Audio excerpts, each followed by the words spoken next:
And didn't it look good on the big screen?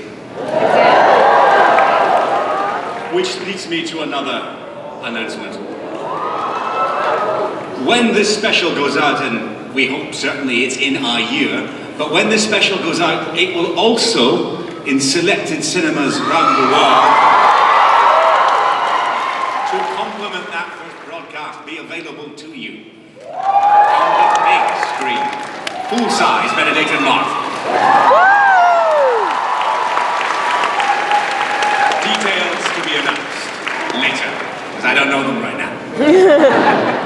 You just dropped the mic on this whole panel. It's like, bye, we're over. But that was so great. How did you all even begin to conceptualize what you were going to do with this special? Well, we discovered there was some precedent for doing Sherlock Holmes in the Victorian era. We had a look at the books and realised, God, we got it wrong. It's not supposed to be modern at all. It's a funny one, because when we were first doing Sherlock, what the press used to ask us before the show went out is, how can Sherlock Holmes possibly survive in a world with an iPhone? So the first bunch of press came in when we were doing the Victorian special, and they said, how can Sherlock get on without his iPhone? There is some record of how this works, and what was interesting was to take our, generally speaking, very faithful version of Doyle's Sherlock Holmes, and transpose it back onto the original, because in a way it sort of reveals the changes we've made. Because you suddenly see, this is what, because it's quite, as you saw from that clip, I hope, it's still the same sense of humour. It's very much the show you know.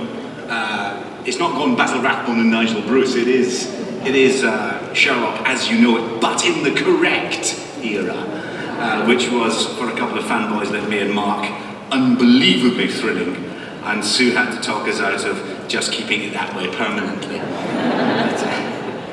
Well, how did you balance kind of paying ode to that era, but also making it your own, and still, putting your stamp on that time? Well, I don't think we ever think in terms of making it our own. We just think in terms of making a good Sherlock Holmes. So we don't think about that. It was more about, we've already got the Benedict version of Sherlock Holmes, the Martin version of Dr. Watson, the Rupert version of Inspector Lestrade. We're putting those versions that you've got used to, we're just taking them back in time and see how different they'd be if they were in that original setting. I think it ends up with, I think it's one of the best ones we've made. I think it's really terrific. I shouldn't be writing the reviews, because apparently I don't get to do that. Which is a damn shame, if you ask me. It is unmistakably our show, isn't it, as opposed to making a period Sherlock. It's definitely our world. Mm-hmm. And Rupert, what was your reaction when you heard what they were going to do with the special? I didn't know until I saw the script, and I thought, this is never going to work. And then by the end, I was thrilled. It's a fantastic script. I was absolutely thrilled when I read it.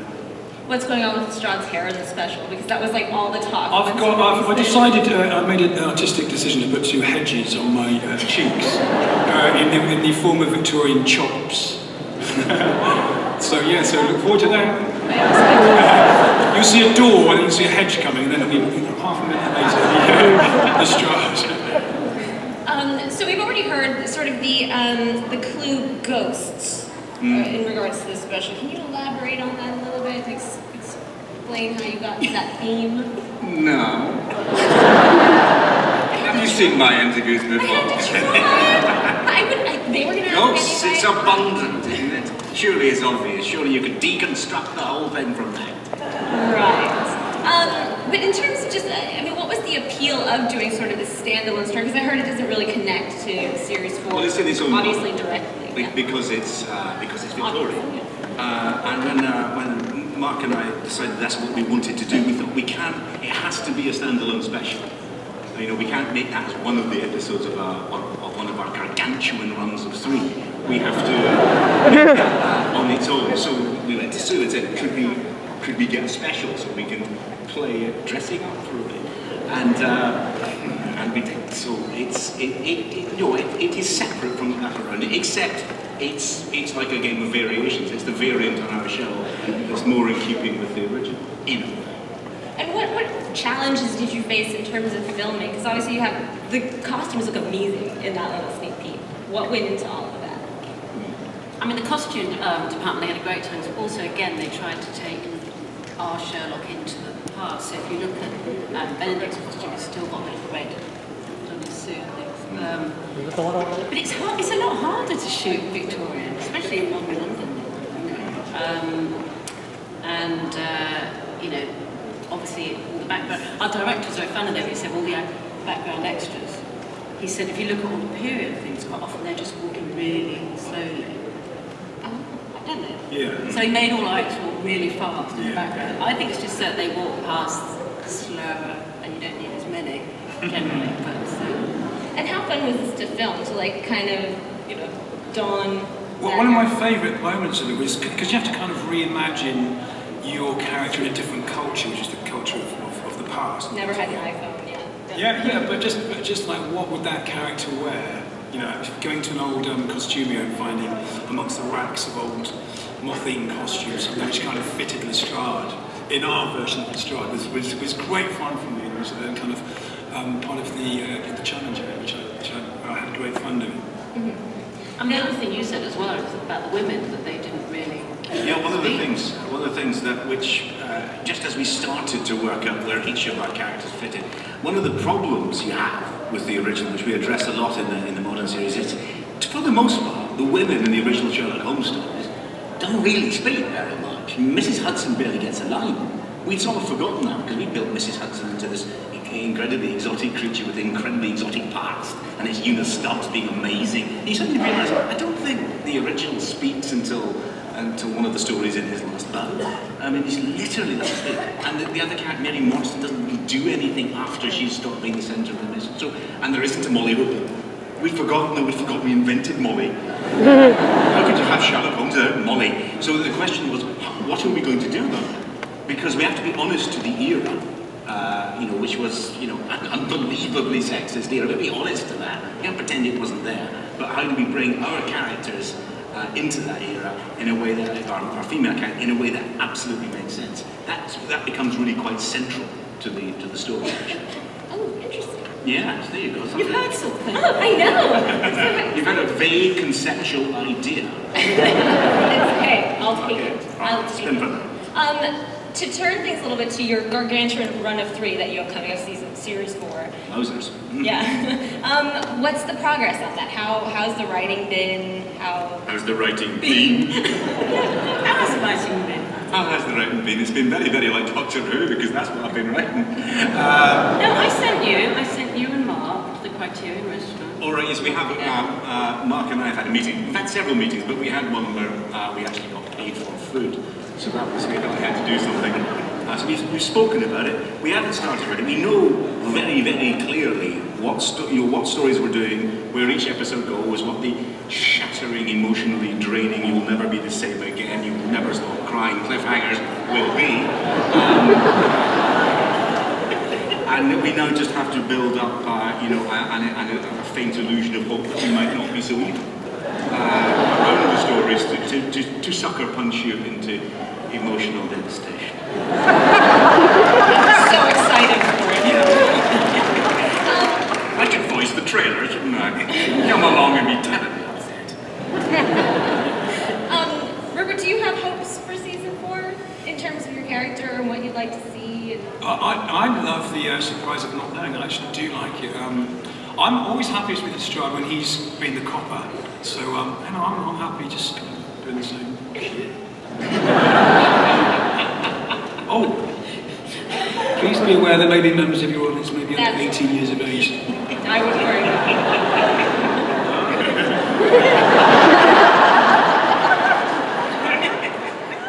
that was never going to happen with this line. It's all right. It's all right. How do you all prioritize? Because going back to sort of how precious the minutes are of this show, how do you prioritize who's going to get a backstory, who's going to get like a quirky story where we learn that their husband was a drug lord? Like, how do you decide what's going to happen in those terms? Unfairly. We don't work on it that way. I mean, the thing about Sherlock Holmes it is about those two blokes. That is very central to it. And everything else is story driven. You know, it's narratively driven. There's a lot of character work in Sherlock, more in a way than we sort of expected embarking on it. And we sort of made a commitment to always doing the best version, Doyle's best version of anyone. Like Lestrade, in the original stories, ranges from an aggressive idiot to a rather wise man. So, having got Rupert, we went for aggressive idiot. No, we didn't, I'm lying. There's a lovely story called The Six Napoleons, where Sherlock Holmes is showing off in a rather snide way to Inspector Lestrade, as he always does. And Lestrade turns to him, it's a wonderful moment, he says, you think we're jealous of you, Scotland Yard, you think we don't like you. Well, if you came round Scotland Yard, we'd all shake your hand, we think you're great. And that was, we thought, that is the version of Lestrade we want. The one, the clever man who is clever enough to recognise a cleverer one.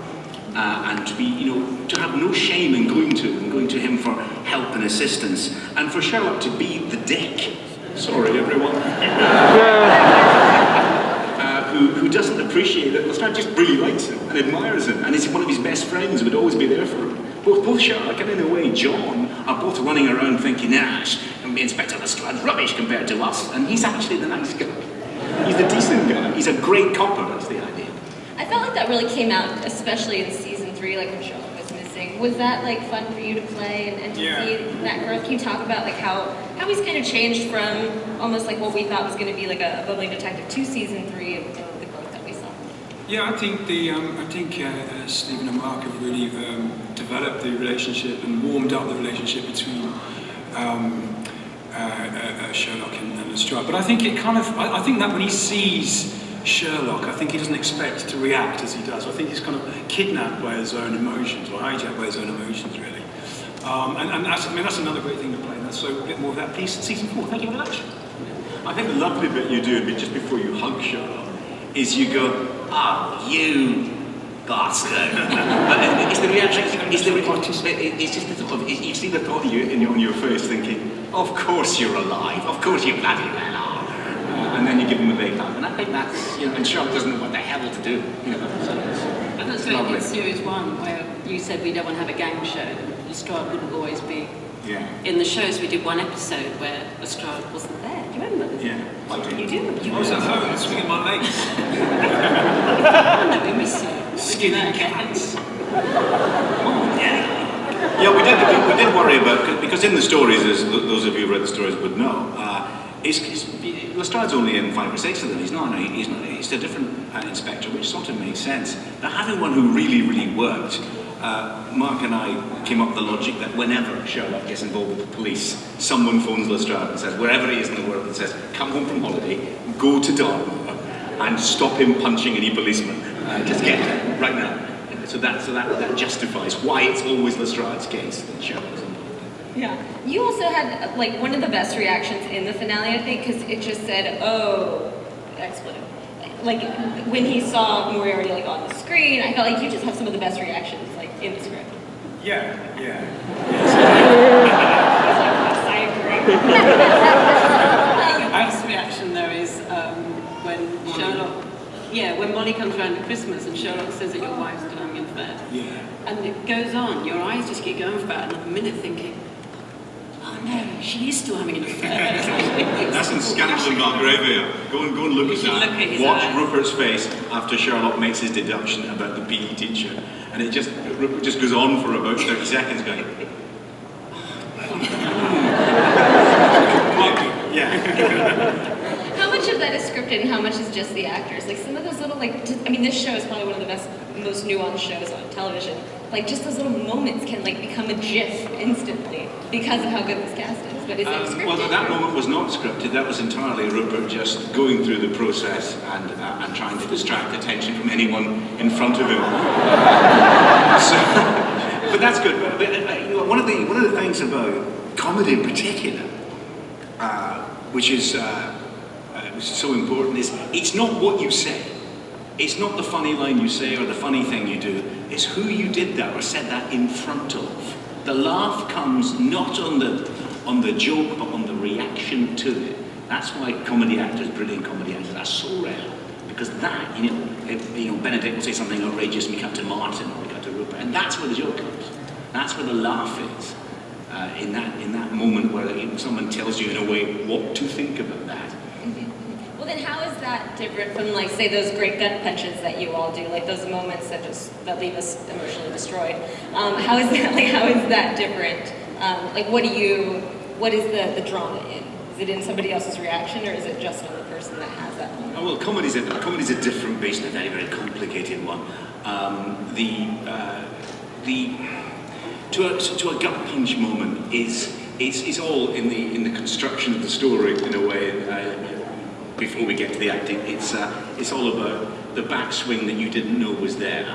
As Sherlock is slowly, apparently, trapped into committing suicide off the roof of St. Bart's. He didn't really, of course, he was lying the entire time. But the sucker punch of Mary turning around with the gun, it works because we've spent a lot of time working out, we'll seed every piece of information you need, but because you like her, and you like the fact that Sherlock Holmes likes her and they're best buddies, you like her, you've been blindsided exactly the way Sherlock Holmes was. His affection took command of his logic. He never said, this woman is far too good at our lives not to be part of them, not to be a professional. So that moment, the gut punch moment, is easy. It's building. Because you want, when a twist comes, it's not that it's surprising that it's thrilling. It's the fact that you go, I should have seen it. I was told repeatedly this doesn't make sense. And then the rug is pulled. It's like you've been warning them for ages. We're going to pull this rug in a minute. We are. You aren't paying any attention, but we are going to pull this rug. And so when you fall for it, you've got to think, I was told and I didn't listen. Yeah. That makes any sense at all. Absolutely, yeah. One of the best rug pulls was obviously that Moriarty moment at the end of season 3. When you're writing that stuff, are you like, oh, I'm good? Like, do you Can I just tell you that what you have defined as a writing process is about as far from the writing process as it could be. It's about paranoia, being haunted, being miserable, thinking it's awful, just going to Sue all the time saying, I've lost it, I can't do it anymore, I can't finish this script. I've never felt this way before about a script, and Sue will say, you felt this way, but you felt this way just about 3 weeks ago about another script. You said this exact thing. I've got you on my iPhone saying it. So, no, you don't feel good at all. Ever.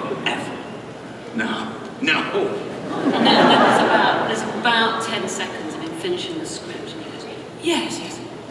Okay, you finished it? Yeah, but it might not be any good. And that's it. Then he's off again. Does does any satisfaction come out of the fact that when the table reads happen, obviously people love it, or you get that good reaction out of people, or even online? The table reads are interesting. I always do the stage directions. And it's nice to hear the laughs and all that. I mean, I usually enjoy them. It usually tells you things about the story and where the peaks and troughs and gags are.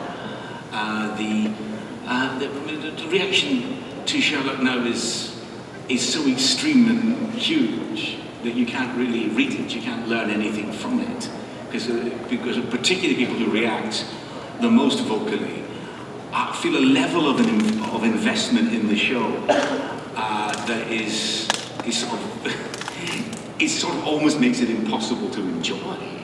Do you know, I sometimes, I say this as a long-term, obviously, Doctor Who fan. I used to, when I would watch old Doctor Who, hey, don't worry, you're yellow panel. I used to sit and watch Doctor Who and say, please let it be good, I want it to be good, I want this to be wonderful, I want this to be marvellous. Is that flawed? Is that bad continuity? I don't know. I'm too obsessed with this show to actually enjoy it. I'll look at everybody else and see if they enjoy it. Yeah, they do, hooray, but they're wrong, because I'm a fan and I'm more than them. So isn't that about right? Isn't that about how you watch a show? It's like watching your home team play and you can't enjoy it because you must win. Oh look, there's a flaw, the show is doomed. Everybody's saying, shut up, it's great. No, it's not, you don't understand. I understand the show bit of news made for me. So, that's roughly how I watch everything. Yeah, it's pretty sad, isn't it? Anyway, don't just nod at me, say no, it's fine. Y'all can start lining up for questions because we're going to go to y'all in a little bit, and just so you can start queuing up.